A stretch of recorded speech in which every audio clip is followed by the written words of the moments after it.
Vladimir Poutine, 65 ans, a poussé les portes du pouvoir suprême en Russie il y a 18 ans déjà, succédant à Boris Yeltsin. L'ancien directeur du FSB a occupé la présidence jusqu'en 2008, puis il a laissé un mandat à son ex-premier ministre Dmitry Medvedev avant de revenir à la tête du pays en 2012. Son retour au Kremlin avait jeté dans les rues de Moscou des milliers d'opposants.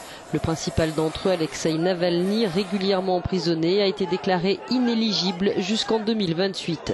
D'autres figures de l'opposition connaîtront un sort plus funeste. Ainsi, Boris Nemtsov sera assassiné par balle au pied du Kremlin en février 2015.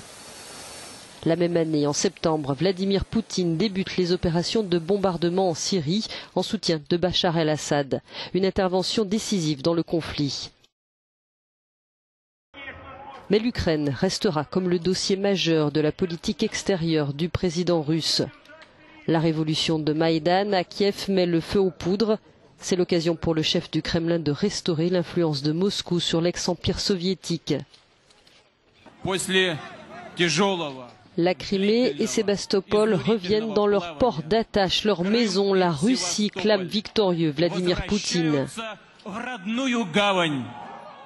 L'annexion de la Crimée provoque une crise majeure avec les Européens et un conflit dévastateur dans l'est de l'Ukraine. À Minsk, en Biélorussie, un accord de cessez-le-feu a été signé, mais depuis le processus de paix reste dans l'impasse. Et les sanctions économiques n'ont pas été levées entre Moscou et les Occidentaux.